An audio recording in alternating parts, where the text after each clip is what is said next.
ancaman-ancaman risiko ketidakpastian itulah yang menyebabkan kita mengeluarkan Perpu. Pasti sudah dengar kebijakan baru yang lagi ramai sekarang kan? Yap, yaitu peraturan pemerintah pengganti Undang-Undang Cipta Kerja alias Perpu Cipta Kerja. Perpu Cipta Kerja ini baru saja diterbitkan oleh Presiden Jokowi pada 30 Desember 2022 lalu. Pemerintah mengatakan Perpu Cipta Kerja diterbitkan dengan mempertimbangkan kebutuhan mendesak dalam mengantisipasi kondisi global. Tapi ternyata setelah Perpu ini diterbitkan, justru membuat masyarakat ramai menolak Perpu ini. Memang apa aja sih poin penting dari Perpu Cipta Kerja ini? Sebelumnya kita cari tahu dulu yuk pengertian Perpu. Peraturan perundang-undangan yang ditetapkan oleh Presiden dalam hal kondisi yang genting dan memaksa disebut dengan Perpu. Jadi Perpu memiliki kedudukan yang sama dengan undang-undang dan dikeluarkan oleh Presiden pada kondisi yang darurat. Dasar hukum pembentukan Perpu yaitu Pasal 22 Ayat 1 UUD 1945. Namun begitu, Perpu yang dibuat oleh Presiden juga harus dapat persetujuan dari DPR, sehingga Perpu juga bisa dicabut jika tidak mendapatkan persetujuan. Hadirnya Perpu Cipta Kerja ini adalah bentuk kepastian hukum dari pemerintah dalam menghadapi situasi ketidakpastian global. Kita tahu kita ini kelihatannya normal, tetapi diintip oleh ancaman-ancaman ketidakpastian global. Ini sebetulnya dunia ini tidak sedang baik-baik saja.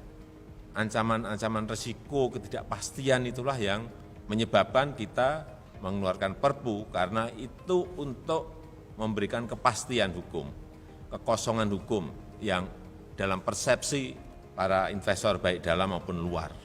Tujuan utama dari penerbitan Perpu Cipta Kerja sendiri yaitu untuk menciptakan lapangan kerja, mendorong investasi, dan mempermudah persyaratan investasi. Perpu Cipta Kerja ini juga fokus pada UMKM sebagai pembuka jalan dan juga sebagai perlindungan serta jaminan untuk para pelaku UMKM dan para pekerja.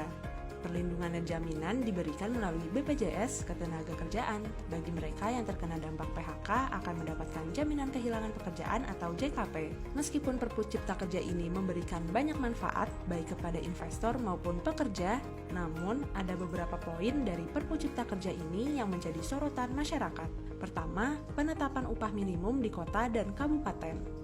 Dalam pasal 88C, Perpu Cipta Kerja berbunyi, Gubernur dapat menetapkan upah minimum kabupaten atau kota. Para buruh menginginkan kata dapat dihapus dan mengusulkan cukup gubernur saja yang menetapkan upah minimum. Kedua, penentuan formula perhitungan upah minimum. Pada pasal 88D dan 88F, buruh menolak perhitungan upah minimum dapat berbeda sewaktu-waktu dikarenakan faktor tertentu seperti peningkatan ekonomi, inflasi, dan faktor lainnya. Ketiga, pasal tentang outsourcing atau tenaga alih daya. Keempat, pasal tentang pesangon.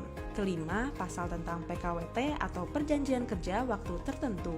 Keenam, pasal tentang PHK. Ketujuh, pasal tentang tenaga kerja asing. Kedelapan, pasal pengaturan waktu kerja. Kesembilan, mengenai bank tanah. Pastikan kamu mendapatkan informasi yang benar dari sumber terpercaya agar tetap objektif dalam penilaiannya ya. Jangan lupa like, share, dan komen video ini.